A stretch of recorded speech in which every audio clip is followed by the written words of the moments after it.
302페이지요.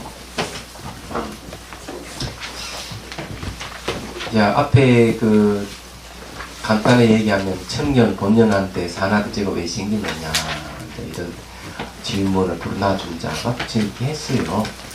쉽게 말해서 청정 본연이라는 말은 우리 참마음 진심 또는 불성, 열애장, 공성 이런 뜻이 있어요. 성가에서는 이걸 다른 말로 하면은 일착자, 한물건, 만이주, 주인공, 화두 이런 말을 씁니다. 쓰는데 이것은 이제 청정하다 하는 생멸이 없다는 거, 본연이라 하는 것은 원인에 의해서 생긴 결과가 아니라는 뜻입니다. 이게 이제 어떤 원인에 의해서 청정 본연이 생긴 게 아니고 원래 원인이 없는 걸 얘기합니다. 그런데 결과도 아니죠. 이게 우리 이제 본성이에요. 그래서 이게 이제 청정 본연하기 때문에 산하대지락 하는 건 천지창조라는 게 이 생길 리가 없는 거죠. 근데 왜 생겼느냐 이게 물었던 거죠. 왜 그런가 말 이렇게 청정 본연한테 왜 보이고 들리는 이 세계에 왜 있느냐 이런 질문을 이제 불나존자 부처님께 얘기했을 때 결론적인 이야기를 하자면은 청정 본연한테 산하대지가 생길 리가 없다는 겁니다. 그럼 왜 있느냐 이런 거는 마치 있는 같이 보이는 것은 전부 다 그 망념에 의해서 청정 본연한데 착각에 의해서 나타난 것이라는 거죠. 그래서 뭘 얘기하는가 마음이 일어나면은 각가지 이 현상, 세계가 나타나고 마음이 사라져버리니까 마치 산하의 텅 빈 같이 호흡같이 없다는 얘기. 결국은 이제 마음의 문제죠.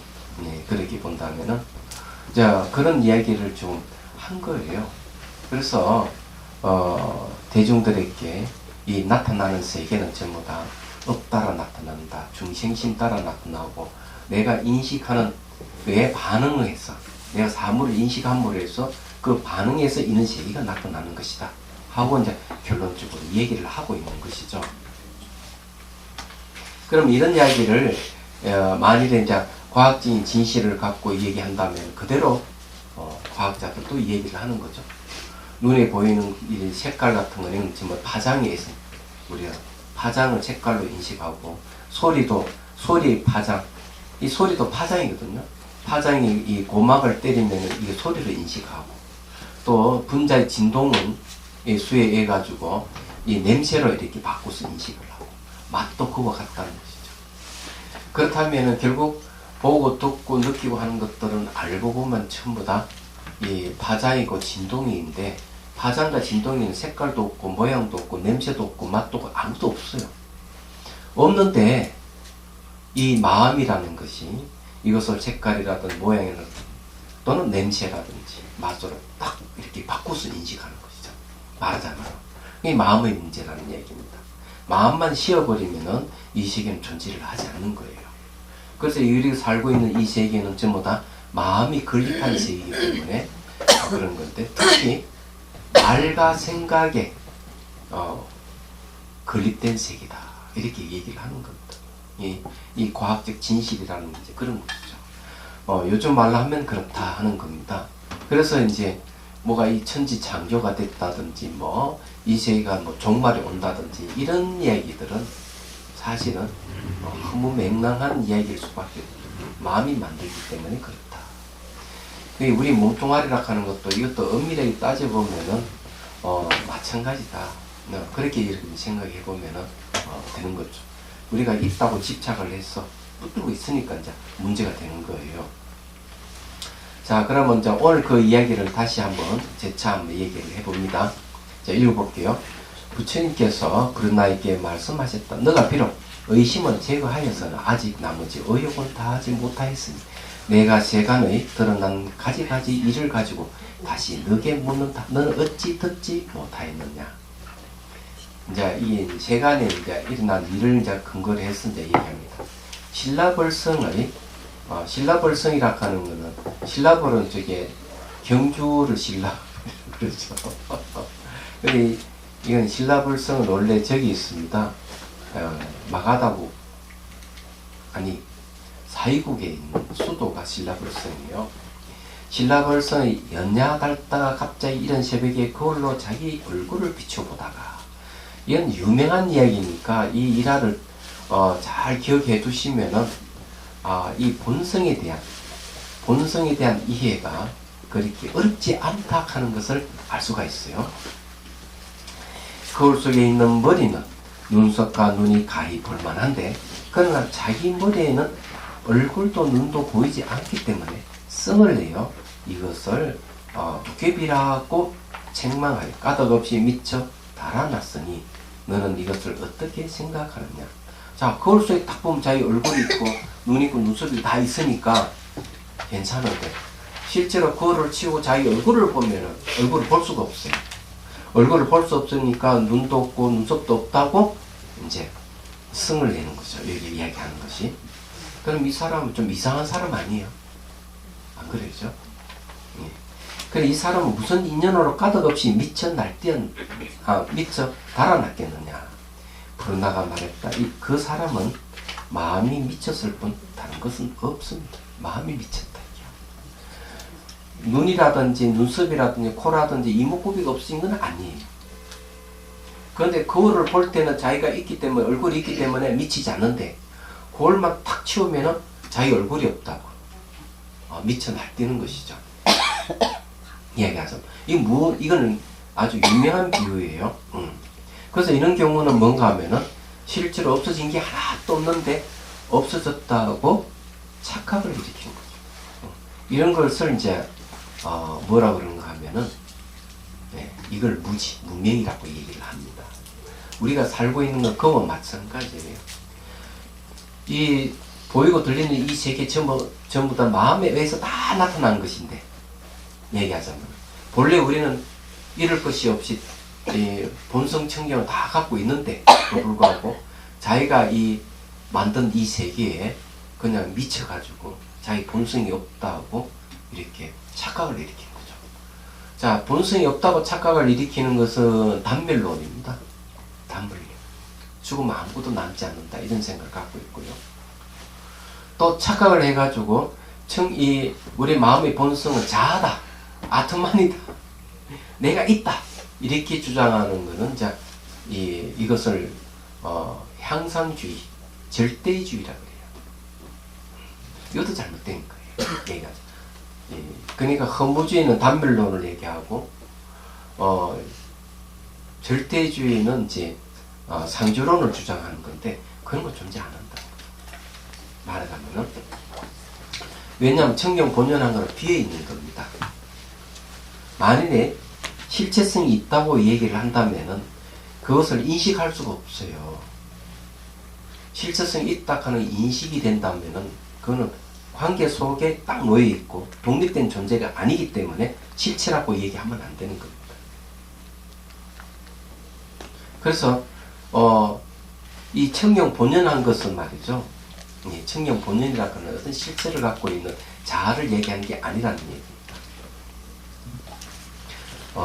그래서 이게 마음이 미쳤을 뿐 다른 것이 없다 하는 것을 여러분 잘 알아야 돼요. 자, 그 다음에요. 부처님께서 말씀하셨다. 묘각의 묘한 깨달음이 원만하여 본래로 원만하고 밝고 묘하거늘 지금 이미 허망이 되었다면 거기에는 원인이 있을 것이니 무슨 원인이 있었으며 만약 원인이 있다면 어떻게 허망이라 부를 수 있겠느냐. 자, 원인이 분명히 있다면은 원인이 있다면은 어떻게 허망이라고 부를 수 있겠느냐. 이 말을 탁 바꾸면은 원인이 없는데 원인이 없기 때문에 허망이라고 이름할 것이 없다는 그런 뜻이죠. 자, 그래서 본래 허망함이 없는데 스스로 허망한 업 때문에 가지가지 망상이 전전히 서로 원인이 되어 자, 이 망업이라는 말을 썼어요. 망업.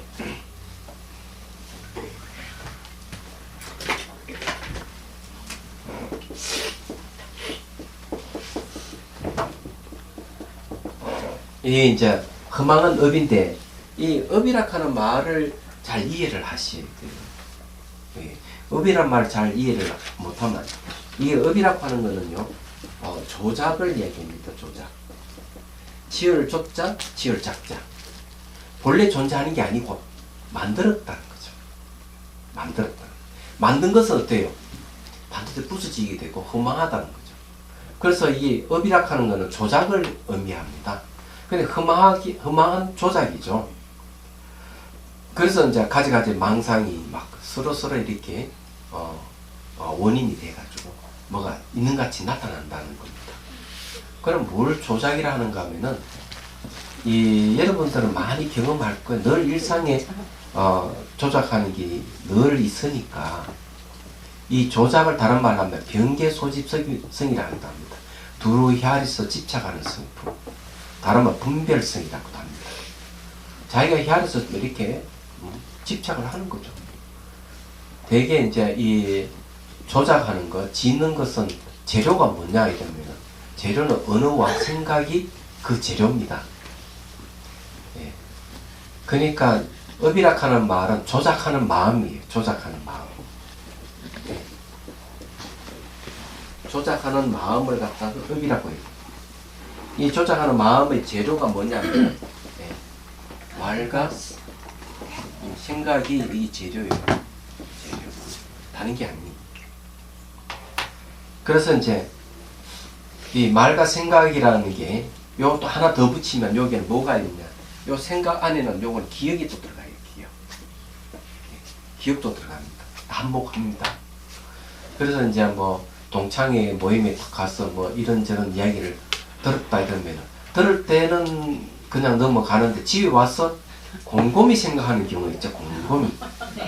그래가지고 그런 뜻이었구나, 이런 뜻이었구나 이러면서 A라는 동창생과 B라는 동창생과 C라는 동창생의 말을 종합해서 엮어서 새로 시나리오를 만드는 거예요.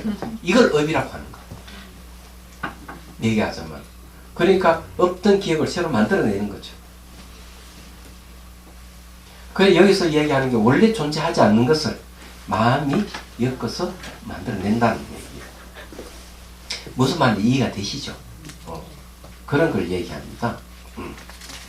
그래서 미혹에다 미혹을 쌓아 수많은 세월을 지내왔으므로 비록 부처님께서 깨우쳐 주었으나 아직도 돌이키지 못하고 있는 것이다. 이러한 미혹의 원인은 미혹으로 인하여 스스로 있는 것이니, 자, 미혹의 원인은 미혹에 의해서 있다 이거죠. 그럼 미혹이라고 하는 게 존재하느냐 이거죠. 이게 이제 문제예요. 미혹에 원인이 없음을 알면 망념에 의지할 데가 없을 것이요.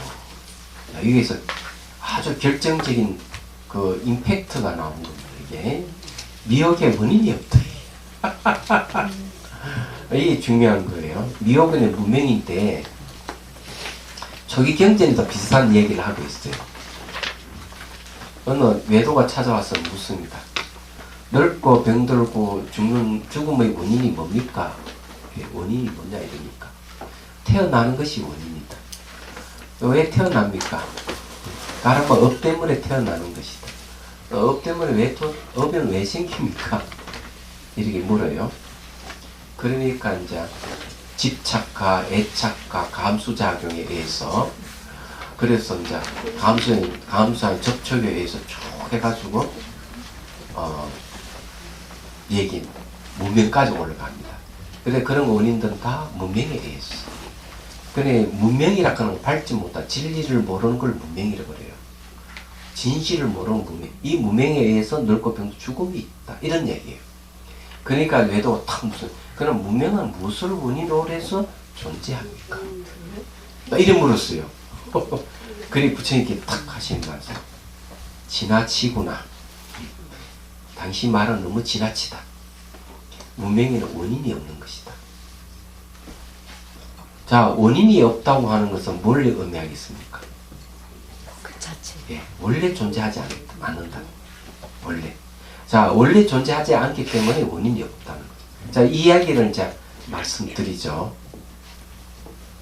그 앞에 이제 능경 이야기한 것을 한번 이제 되짚혀서 현실적으로 한번 논해 봅시다. 자, 마음이 일어나면은 세계가 생기고 마음이 사라지면 세계가 다 사라지고 없다. 앞에 얘기했습니다. 대성 귀신론에도 마음이 일어나면 가까이 현상이 생기고 마음이 사라지면 가까이 현상들 다 사라진다. 이랬습니다. 그럼 수행을 한다 이거죠. 수행을 하면서 수행을 하는 게 뭘 하는가 하면은 제일 먼저 하는 게 대상이 실제 존재하느냐 그부터 따지고 들어가는 거죠. 뭔가 마음을 대상으로 수행을 하면 뭔가 마음이 진짜 존재하느냐 이거 수행에 들어갑니다. 그러다 보면은 몸이 사라져요. 몸 형태가 사라지고 그 다음 선정이 들어갑니다. 선정 들어가면 감각이 사라져 갑니다. 만약 본래 존재하는 것이라면 사라질 이유가 없는데 사라진다 하면 본래 존재하는 게 아니라는 얘기죠. 생각해보면 아시잖아요. 또 감각 사라지죠. 그러면 미시한 의식이 남아있어요. 계속 이 선정 속에서 이 공성의 지혜로서 이 미시망념을 지켜보기 시작하면 미시망념이 점점 없어져가지고 출세가는 거 넘어갑니다. 그러면 공성을 다시 공하다 하는 걸 지켜보게 되면은 출세관이에요. 그럼 그때들은 뭐가 있느냐? 아무것도 없어요. 그래서 수행을 그래서 이제 법신을 얻는다. 법신 얻으면서 계속 또 미시망념을 없이 수행해 가면은 무상관이라는 게 있어요.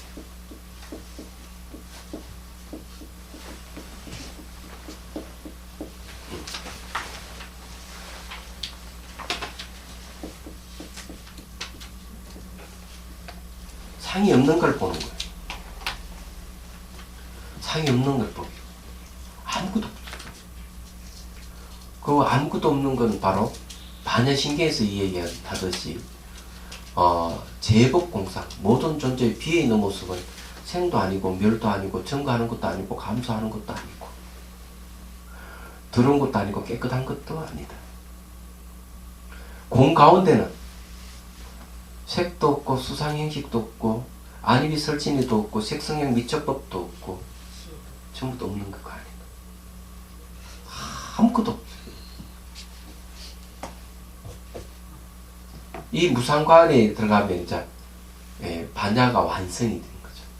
반야가 완성이 되면서 반야락한 지혜가 완성된 시각에서 보이는 세계는 아무것도 없어요. 정말 아무것도. 근데 거기만 집착하면 단밀론이 떨어집니다. 마음을 착 일으키면 또 온갖 세계가 다 나타나요. 이 마음이 묘한 거예요. 그래서 원래 존재하지 않는 마음에서 나타나는 세계는 원래 존재하지 않는 것들이라는 겁니다.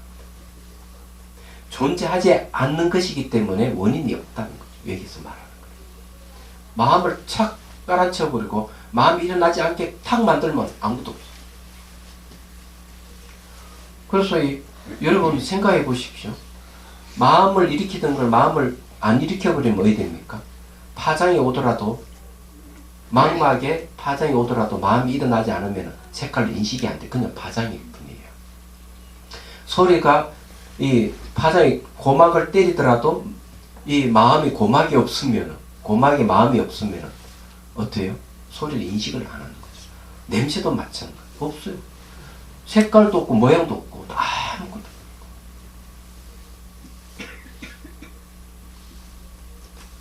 근데 누가 만들었어요? 그런 거?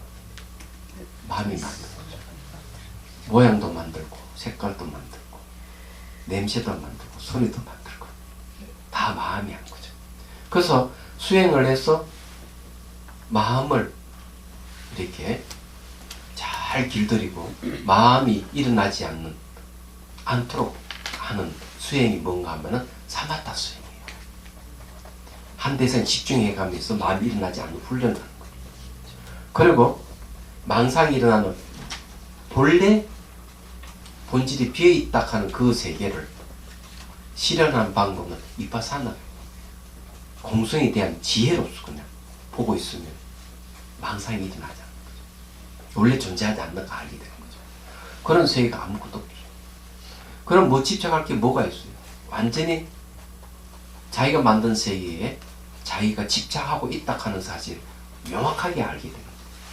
여기서는 글로써 부처님께서 되게 상세하게 우리한테 얘기를 해줘요. 이런 이야기들. 그래서 이 다른 종교에서는 신이 창조주라고 얘기하지만 불교에서 마음이 창조주라고 얘기하는 이유가 거기 있는 거예요.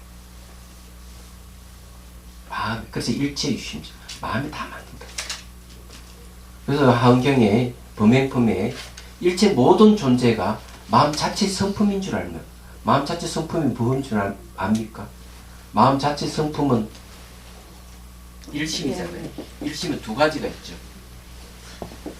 심진여가 있죠. 그 다음 심생멸이 있죠. 이 두 가지가 있다. 예. 이 마음이 심진여의 입장에서는 아무것도 없어요. 아무것도 없어요. 그래서 마음이 일어난 상태에서 온갖 세계가 다 결립되어 있는 거예요. 이게 우리 살고 있는 이 세계예요.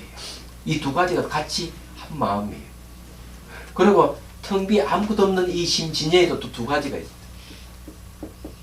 텅 비 있는 불변이 공. 이 불변이라 하는 것은 변하지 않는 거죠. 또 이 불공의 모습이 있어요. 불공의 모습은 뭐냐면 인연을 따른 모습을 가지고 있는 거죠. 이 두 가지가 있어요. 그래서 텅 비 아무것도 없는 것 같아도 마음을 한번 일으키면 인연 따라서 또 싹 나타나요. 이 마음이. 그래서 마음은 단멸도 아니고 상조하는 어떤 것도 아니에요. 실체가 아니에요. 비어있어요.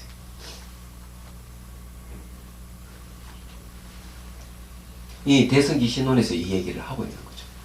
얘기하자면. 그래서 미역에는 원인이 없음을 안다 하는 말, 그런 뜻. 마음이라는 묘한 거예요. 이 마음을 알아야 돼요. 그래서 전 세계의 모든 종교 철학을 다 통틀어서 마음을 깊이 있게 탐구한 종교는 불교밖에 없어요. 아직까지. 100여 년 전에 불교가 유럽에 전해졌을 때 막대한 영향을 끼친 한 분야가 바로 심리학이에요. 불교에 영향을 준 거죠. 그렇게 돼 있는 겁니다.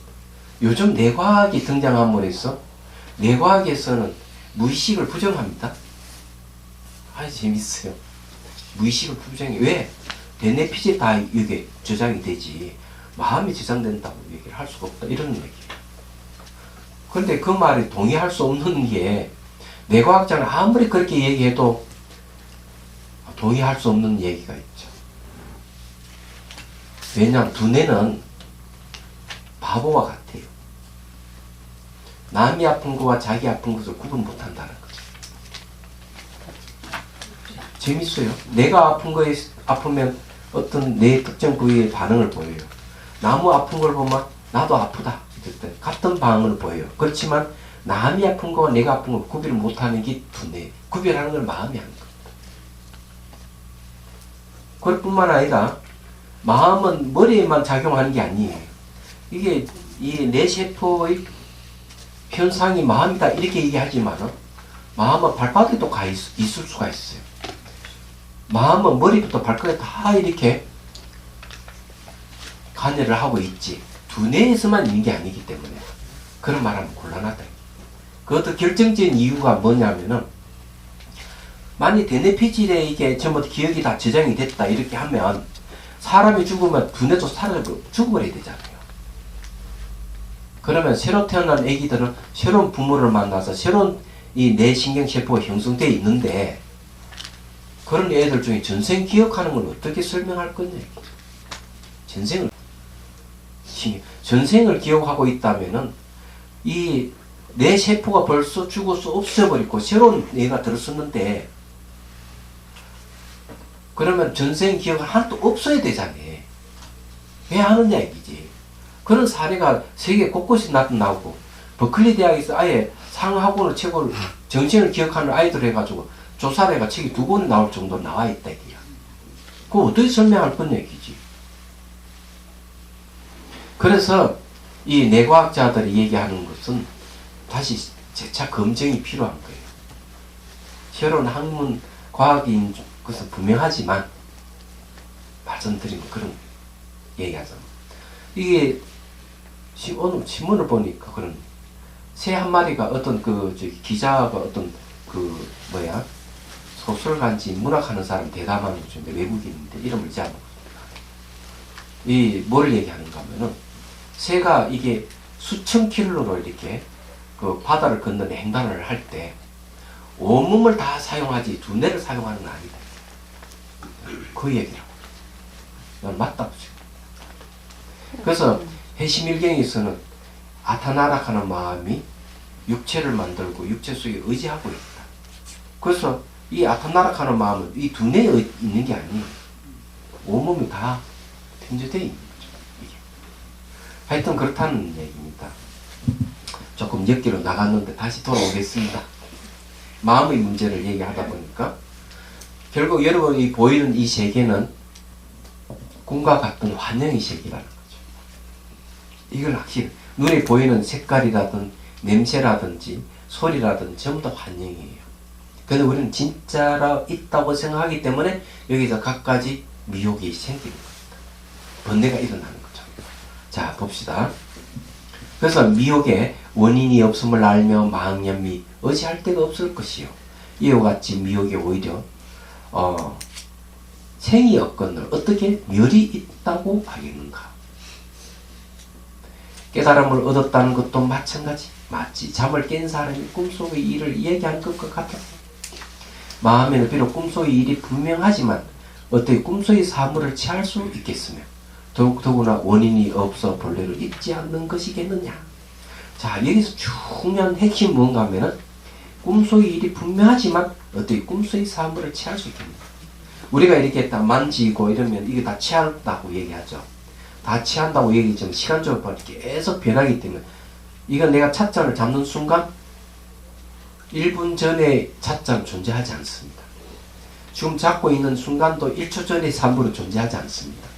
순간순간 변하고 있는 거죠. 화반을 느끼고 있습니다. 그래서 이게 세계 꿈과 같은 거, 자기 몸도 그와 같은 거. 존재하지 않아요. 근데 우리는 딱 시각 보면은 찻잔에 딱 고정되어 있고 만지만 이렇게 두께감을 가지고 있는 있지 않느냐 이래지만은 엄밀히 따져보면은 우리는 지금 찻잔을 좀 만지고 있다고 하는 것은 거짓말이에요. 만지는 순간 벌써 이 저쪽에서 대상 바뀌고 없는 거죠. 매 순간 바뀌기 때문에 만지고 있지 않는 거예요. 이게 보이는 사물도 마찬가지고 파장이라고 하는 거죠. 말을 실제 하는 겁니까? 파장은 매우 움직이잖아요. 파장도 알고 거기 고정된 게 어디 없잖아요. 근데 우리 시각적으로 딱 고정되어 있고 다른 곳으로 딱 분리되어 있게 보이는 이게 뭐냐는 거죠. 이게 그런 걸 이제 미혹이라고 얘기하는 거죠. 그래서 대상 매 순간 변하고 상호 의존해 있지 독립된 실체도 존재하는 게 아니란 말이에요. 그렇다면 무슨 집착할 게 뭐가 있어? 욕심 부리고 화낼 게 뭐가 있겠어? 미혹할 게 뭐가 있겠어? 그럴 필요가 없다 얘기죠. 안 그래요? 그래서 이런 이야기를 여기서 하고 있는 거죠. 그럼 깨달음이라고 하는 것도 이 미혹도 그렇지만 내가 깨달았다 하는 것도 알고 보면은 새롭게 깨닫는 뭐 그런 게 없다 얘기야. 미혹을 상대해서 깨달음이 있기 때문에 미혹이 본래 존재하지 않는다면 깨달음이라 하는 것도 본래 있겠습니까? 없다 얘기죠. 그래서 반의신기는 뭡니까? 어둠도 없다. 지혜도 없다. 이렇게 얘기를 하는 거죠. 말해서. 그런데 이제 깨달음이라 하는 것은 결과서는 우리가 수행을 해서 깨닫는다고 하지만 새롭게 깨닫는 건 아무것도 없어요. 우리 마음의 본성이 본래 깨어 있다는 거죠. 그걸 갖다가 원각이라는 거예요. 원각. 네. 원각이라 하는 것도 원만한 깨달음인데 이 원만한 깨달음은 누가 새로 깨달아서 나타난 게 아니에요. 청정 본연이에요. 원래의 의미는 깨달아져 있는 상태예요. 미혹에 가려 있을 뿐이죠. 그래 구름에 이렇게 태양이 가려져 있다고 태양이 없는 것이 아니듯이 구름만 섞어지면 태양이 드러나잖아요. 마찬가지로 미혹만 제거하면 본래 깨달음이 원래 나타나는 거예요. 자, 그래서 이제 이 얘기를 하는 겁니다. 자, 저 신라벌성 연야달다가 어찌 미치 인연이 따로 있었으리요. 연야달다는 원래 이목구비가 머리가 없는 게 아니에요. 원래 존재하는데도 불구하고 없다고 착각을 일으킨 거죠. 스스로 머리에 눈과 얼굴이 없다고 두려워 달아났던 것이 그뿐이니 혼란에 미친 정세가 시면 머리에 눈, 얼굴이 밖에서 얻어진 것이 아님을 알 것이다. 머리라든지 눈이라든지 얼굴이 바깥에서 주어진 게 아니에요. 누가 만들어 준 게 아니란 말이에요. 본래 있는 거예요. 미친 정신만 씌워버리면 되는 거예요. 미친 정신은 뭡니까? 무명이에요. 미혹이다. 미혹만 씌워버리면 되는 거예요. 이 미혹을 시기가 어렵기 때문에 뭐가 생겼습니까? 예. 그래서 수행이 등장, 명상이 등장한 거예요. 다른 이유가 있는 게 아니에요. 그 조기경전에도 깨달음을 얘기할 때 수행을 4가지를 딱 얘기를 합니다. 집중명상, 첫 번째 사마타 관을 하고, 그 다음에 이파사나 관을 간다. 지혜를 얻는 방법을 간다. 두 번째는 이파사나 수행하면 지혜를 얻고, 그 다음 사마타로 간다. 두 번째 방법. 세 번째는 사마타 이파사나 쌍수에 간다. 그래서 깨달음 얻는 거죠. 네 번째 방법이 제일 좋아. 들어서 바로 깨닫는다. 근데 그게 들어서 바로 깨닫는 게 이게 잘 안 된다. 온갖 그 다 방해. 자기가 분명히 알았는데 불구하고 또 망상이 막 생겨가지고 자기 깨달았던 걸 덮어버리는 그런 일이 벌어지는 거죠. 얘기하자면. 오늘 이 얘기 들으면 그렇지 하고 다 깨달은 것 같은데 찾기는 하면 사라져버린 이유가 바로 그거예요. 그런 이유가 있는 게 아니에요. 그래서 명상이 수행이 필요한 이유가 그겁니다.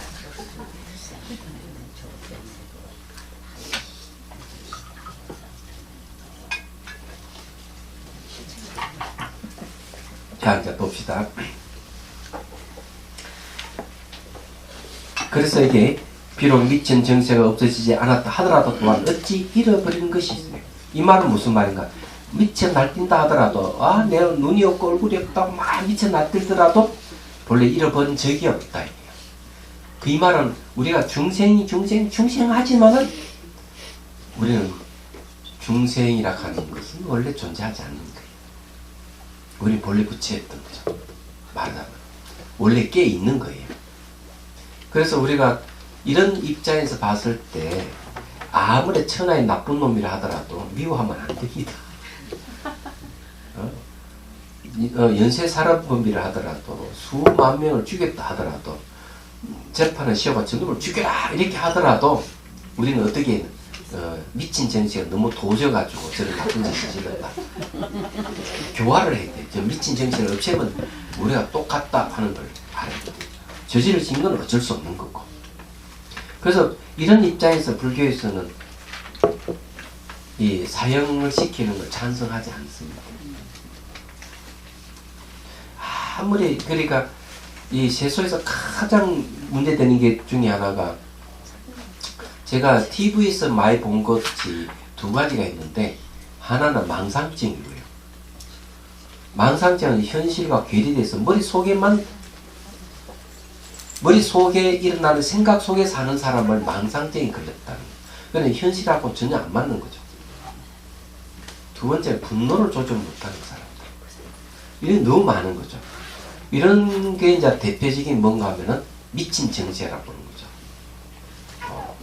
그런 미혹에 걸려있다 이렇게 보면 됩니다. 그래서 이런 미친 정신을 씌워버리면은 망상죄에서 벗어나고 분노 조절 못하는 그런 정세도 벗어난다는 거죠. 그렇게 이제 하려면 어떻게 되면 명상을 해야 됩니다. 물론 이렇게 본문을 듣고 지혜가 생기게 이해가 되면 지혜가 되고요. 그리고 또 이 법의 이치를 사유를 해야 돼요.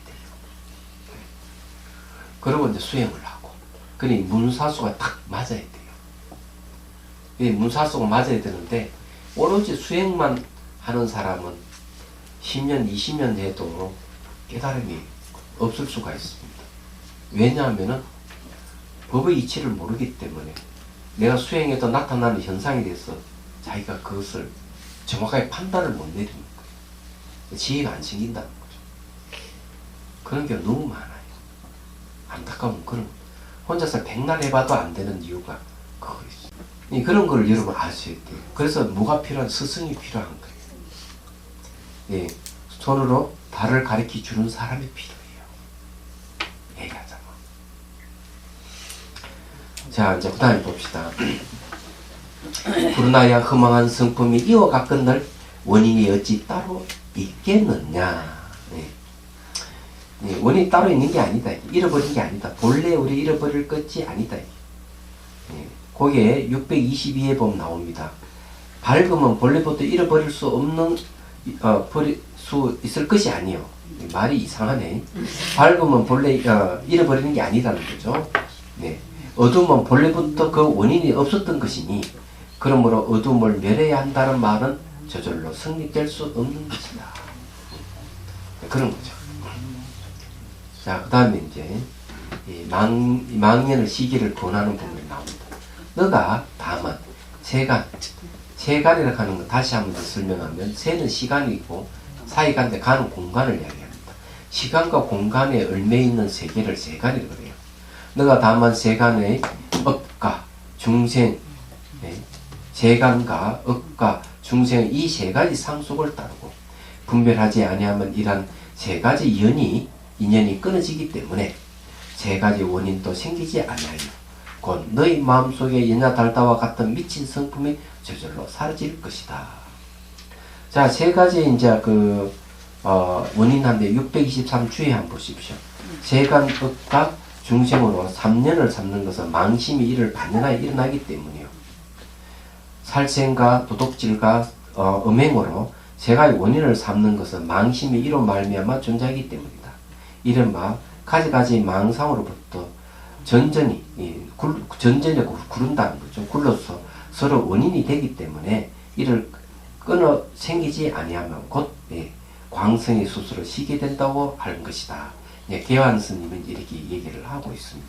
고민의 정맥소에도 이렇게 세 가지 상속을 따라 분별하지 아니하는 것이 세 가지 연이 끊어지며 세 가지의 원인은 세 가지 그 미시한 가운데 흐르고 있는 미시한 망념이니 앞에 세 가지 그 연에 거친 것의 깊은 원인이 되므로 삼인이라고 한다. 자, 삼인은 뭔가 세 가지 미시한 원인인데 이거는 뭔가 업상, 전상, 현상 이렇게 얘기를 하고 있어요. 또 그 이야기는 머리 아프니까 그냥 넘어가도 됩니다. 이제는. 자, 여기에 이제 세간이 상속하는 거나 근데 원인과 결과를 갖다 업과라고 했죠. 업과 상속이라든지 중생이 생기는 이 세 가지는 전부 다 마음에 의해서 일어났다고 우리 앞에서 공부를 했어요. 마음에 의해서 중생심에 따라서 업에 따라서 전부 다 이 세간이 나타나고 업과가 있고 중생이 있다는 거죠. 특히 이 중생이 있는 것은 세 가지 원인이 있는데 세 가지 원인이 이제 뭐냐면은 살생, 도둑질, 음행 이 세 가지가 중생이 태어나는 원인이고요. 그 다음에 이 세 가지 원인에 의해 가지고 중생이 사는 환경이 조성됩니다. 그 환경이 뭔가 하면 세간입니다. 그리고 이 세 가지 살도 음에 의해 가지고 중생이 태어나고 이 환경 세간이 의지하면서 다시 업을 짓는 게 뭔가 하면 업과입니다. 업은 원인이고 과는 과예요. 결과예요. 그래서 이제 세간, 업과 중생 세 가지 그 원인이 뭐냐 따지보면 살도 음이라는 거죠. 살생과 도둑질과 음행하는 일. 이런 것들이 좀 원인이 돼서 돌고 태어나고 죽고 하면서 고통을 받는다 하는 이야기입니다. 이런 건 이제 뒤에 가면 이제 상세하게 또 얘기를 하게 됩니다. 자, 넘어갑니다.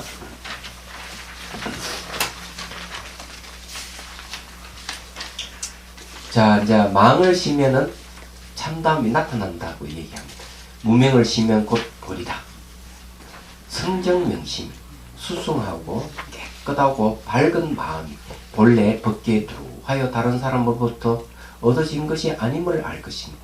그러니까 원래 이게 두루하기 때문에 다른 사람이 다 갖다 주는 게 아니에요. 애서 어찌해서 수고의 근계 등을 닦고 정덕함을 빌리겠는가.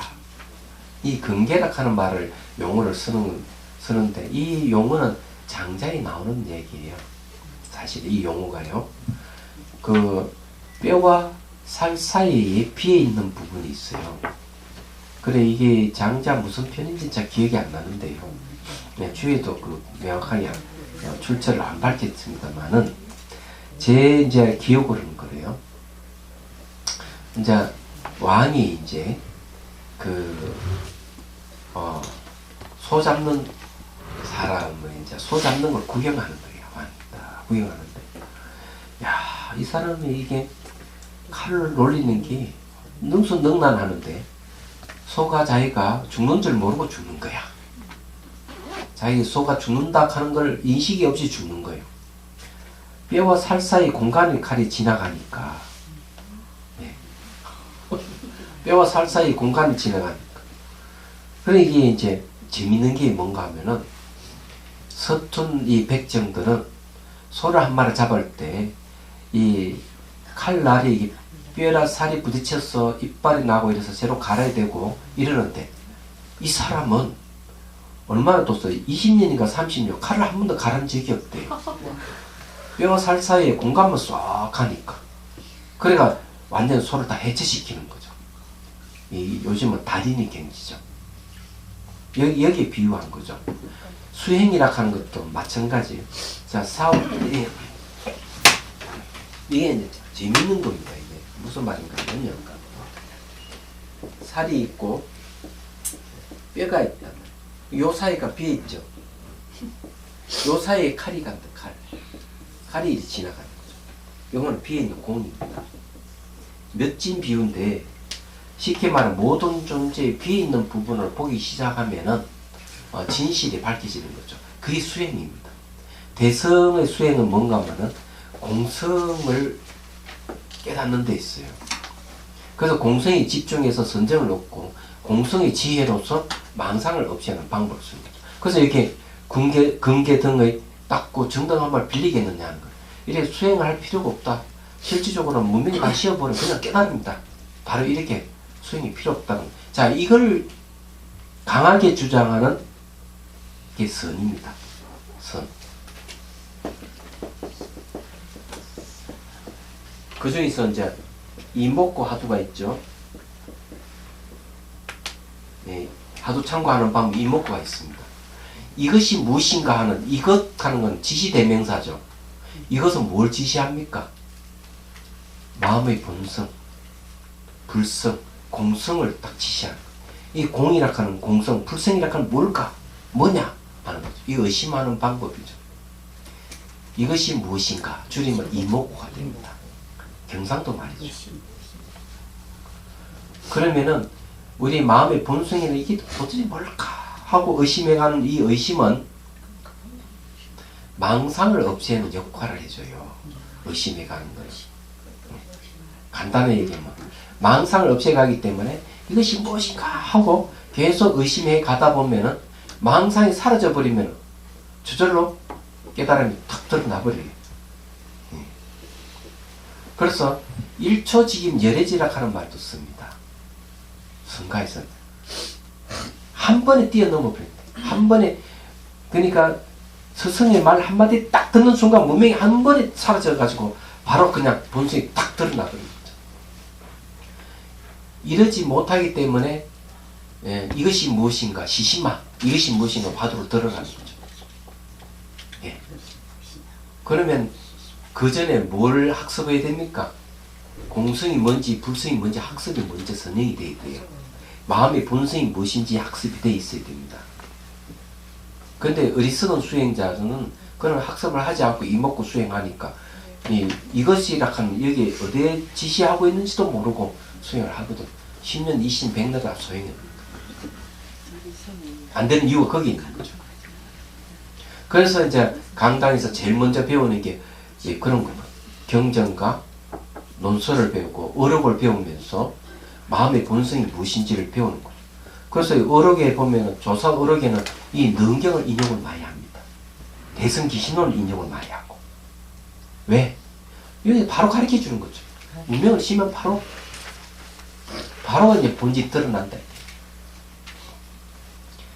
근데 이제 이런 경우 상근기에 있기에는 딱 맞는데 중하근기 안 되는 거예요, 이게. 그래서 배우고 수행을 해야 되는 거예요. 다른 이유가 있는 게 아니에요.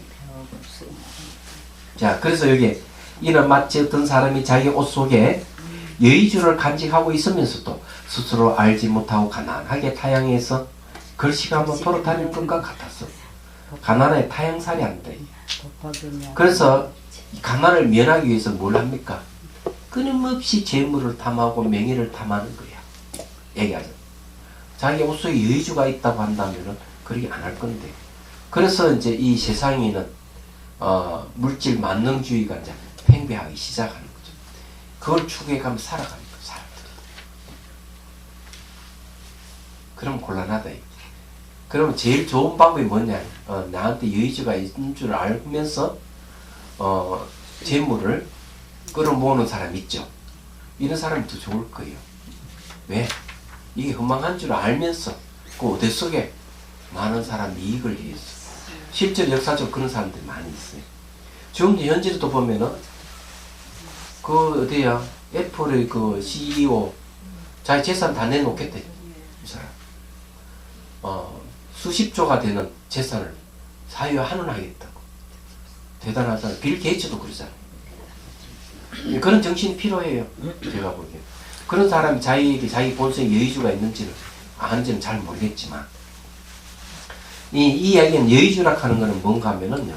돈 주고 살 수 없는 보배인데 이걸 팔기만 하면은 엄청난 부자가 된다는 게 있습니다.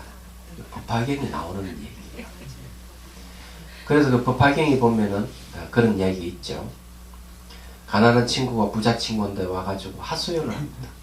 인생에 대해서 하소연을 하는 거죠. 자기는 왜 가난하게 살고 이렇게 고통스러운지 하소연하니까 친구가 술을 대접하고 잠든 사이에 여의주를 옷속에 딱 넣어주는 거죠. 그래 이게 부자 친구는 어디 이제 여행 갔다 몇 년 만에 돌아왔는데 우연히 길에서 그 친구를 만났는데 이 친구는 산거지 중에 산거지가 돼 있는 거야. 야, 너 왜 아직 거지 생활해? 내 너한테 여의주를 줬잖아. 그거 팔면은 성을 사고도 남고 네가 죽을 때까지 호의호식 하면서 살 건데 니 왜 아래가 이 거지꼴이야? 그래 옷을 보니까 있는 거야. 본래 자기가 있는 줄 모르고 그지? 네, 그런 얘기, 이런 여의주 얘기는. 그 다음 이런 이야기도 있어요. 신의 품에 보면 또 재밌는 얘기. 아이가 가출을 해버렸어. 어릴 때. 이 부모가 이 아이를 찾으려고 아무리 10년, 20년 이상 노력해도 못 찾았는 거야. 이 아이는 가출해가지고 거지중에 산거지가 된 거야. 이 나라, 저 나라 또 다니면서 그냥 그러다가 어느 날 아버지가 사는 나라, 아버지 사는 도시, 아버지 사는 집 앞을 지나갑니다. 지나가면서 가는데 의리하는 큰 대골집에 어느 고귀한 사람이 서 있고 주위에 많은 사람들이 모여서 서로 담소하는 걸 힐끗 쳐다봅니다. 딱 보는데 아버지도 그 거지를 딱 봐요. 딱 보고 저놈 내 자식이다 그걸 알게 되는 거예요. 한눈에. 그런데 이 아들은 자기 아버지를 못 알아봐. 얼른 두 사람을 보니 저 애를 데려오느라 잘 차려입은 두 사람이 쫓아가니까 놀래가지고 잡히면 자기는 이제 노예를 팔려간다 싶은 생각이 났다. 벼락까지 도망가죠. 탁 붙들리니까 그만 기절을 해버려요. 저 의의가 없죠. 그러니까 두 사람 그냥 오라고 내버려둬요. 다시 이제 흐름한 옷을 입혀서 두 사람 다시 보내요. 그때는 회유를 합니다. 야, 저 집에 가서 일을 하면은 품상을 몇 배로 준다. 일하러 가자. 이래가지고 붙들어가지고 문 안으로 들어가는 거예요. 문 안으로 들어가니까 그때부터 막 똥 걸음치고 이렇게 일을 할 때 아버지도 슬그머니 흐름한 옷을 입고 와 같이 일도 하고. 그리고 이제 조금 나아지니까 그 다음에 이제 집사를 시키는 집안일을 맡겨. 그러고는 아버지가 이제 죽을 때 되니까 예, 친척, 일가 친척들, 유지들 뭐 다 모아놓고 이 얘기를 하는 거야. 네 아이는 몇십 년 전에 내 잃어버린 아들 아무개 누구다 이러니 그때서야 아들이 정신을 번쩍 들고 아버지를 알아보는 거야. 얘기야. 그럼 아버지가 돌아가시고 나는데 그 유산을 누가 물어봤? 아들이 물어봤는데 이 공자의 비유라 그래. 공자의 비유. 제자들이 부처님께 얘기를 하는 거야. 자기들이 마치 이렇게 가난한 자 아들과 같다. 그 집은 뭔가 하면은요, 바로 진리 문을 통해 들어간 거예요. 아버지는 바 부처님을 얘기하는 거예요. 예, 다른 게 아니에요. 근데 신기한 건 어떻게 돌아왔느냐. 집 나간 자식이 타향살이 하다가 다시 왜 돌아왔느냐. 이게 중요해요. 이걸 알아야 돼요. 그 여러분들이 전부 다 집 나간 자식이 돌아온 거예요. 저도 마찬가지고. 다른 이유가 있는 게 아니에요. 맞아. 예. 이 내용이 그런 이야기예요. 가난한 타향살이 걸치고 돌아다니는 것 같다. 자기 그거 있는지도 모르고.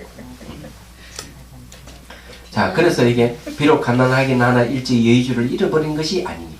여의주를 잃어버린 게 아니다. 이 여의주는 뭔가 우리 마음의 본성을 얘기합니다. 예. 홀연히 지혜 있는 사람이 이 여의주를 가르쳐주면 소원대로 마음대로 따라 큰 부자가 될 것이요. 이 법화경에 나오는 그 말 그대로.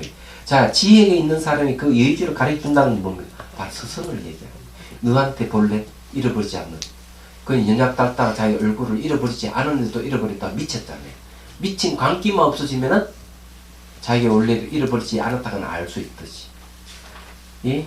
내가 가난하게 살지만 지혜 있는 사람이 너희 원래 그런 갖고 있다고 알려주면은 가난에서 벗어나듯이. 예. 멋진 비유죠. 그때서야 비로소 그 신비로운 여의주가 밖에서 얻어진 것이 아님을 깨닫게 될 것이다.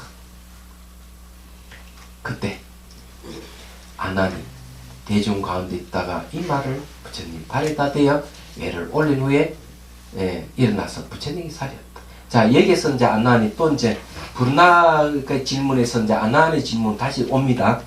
오면서 문제 제기를 아난이 또 합니다. 문제 제기를 왜 하느냐 하면은 여기서 이제 깨달음에 대해서 다시 또 문제 제기를 또 합니다.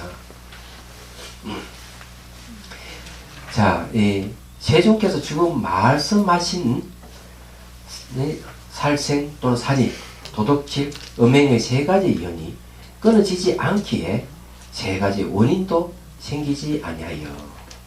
끊어지기에 세 가지 연이 끊어지기에 세 가지 원인도 생기지 않아요. 마음의 연야 달다에 미친 성품이 자연 없어지는 것이니 미친 성품이 심면 바로 깨달음이요. 이것이 다른 사람에게 얻어진 것이 아닌 것이다 라고 하셨습니다. 여기 살뜨음이 세 가지 연입니다. 예, 세 가지 인이 아니고요. 그렇지만 살뜨음에서 세간과 업가와 또 중생이 태어나는 건 마찬가지예요. 그래서 이 연도 간접 원인이죠. 연이라 하는 거. 이게 원인이 맞습니다. 근데 세 가지 인이 생기지 않는다고 이제 얘기를 했는데, 이제 이게 연이 끊어지기 때문에 세 가지 인이 생기지 않는다. 이 세 가지 인은 뭔가 하면은 세간을 이루는 원인, 업가를 이루는 원인, 중생을 원인은 원인이라는 얘기예요. 그래서 이 세 가지 원인에서 세 가지가 이제 생기지만은 살뜸이 그 사이에 조건 역할을 한다는 거죠. 자, 요 말은 무슨 말이냐면요. 인과 연에 대해서 바르게 이해하시면 돼요. 이건 전부 다 인연이란 말은 원인이라는 뜻이에요. 근데 인은 직접 원인이고요. 연은 간접 원인입니다. 간접 원인이기 때문에 이거는 조건이라고 얘기하는 거죠. 그래서 이게 3년은 이제 살도움이 3년이 되고, 3인이라고 하는 게 이게 이제 뭘 얘기하는가 하면은 직접 원인이죠. 3인은 이거 우리 마음을 얘기하는 겁니다.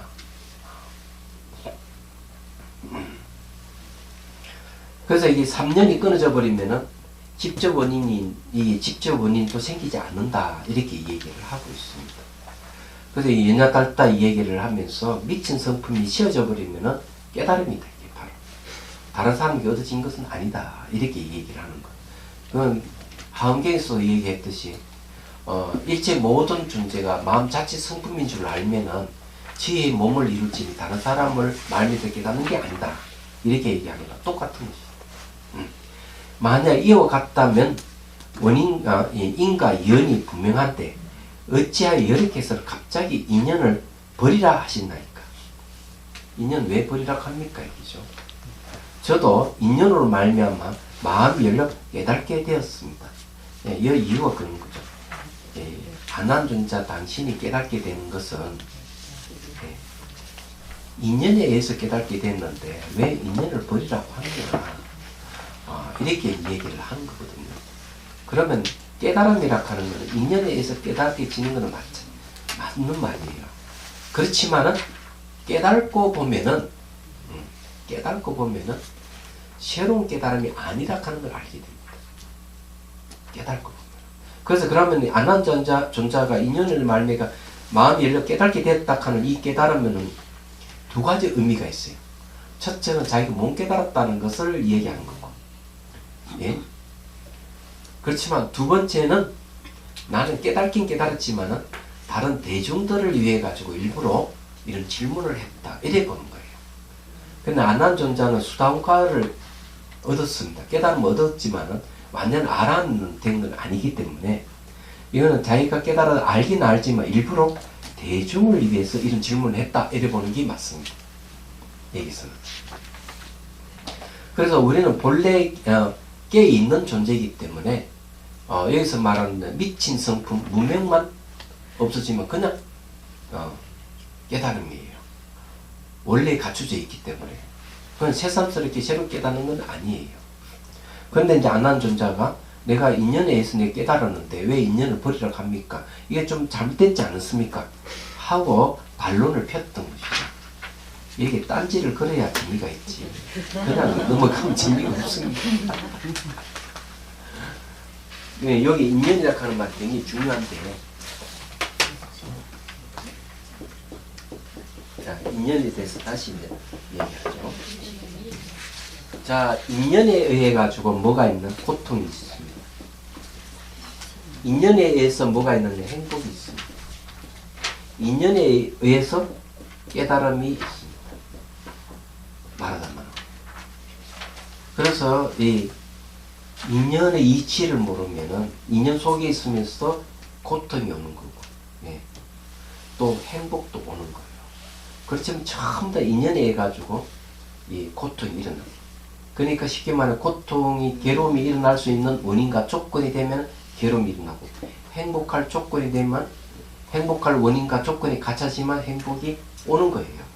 깨달음도 깨달을 수 있는 원인과 조건이 갖춰지면 깨달음이 일어나는 겁니다.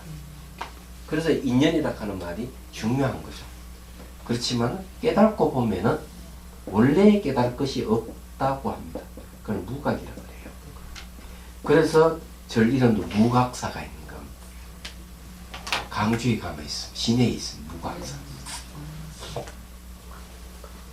그리고 이제 내가 수행 끝내고 보니까 본래 수행할 것이 없어서 무수, 정덕하고 보니까 정덕할 것이 없어서 무정.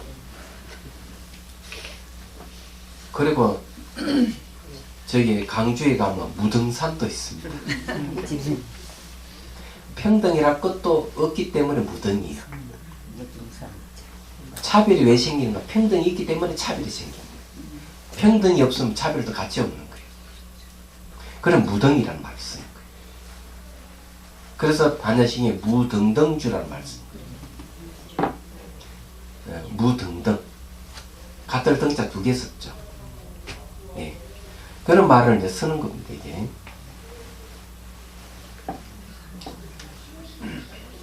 자, 이제 308페이지. 보자.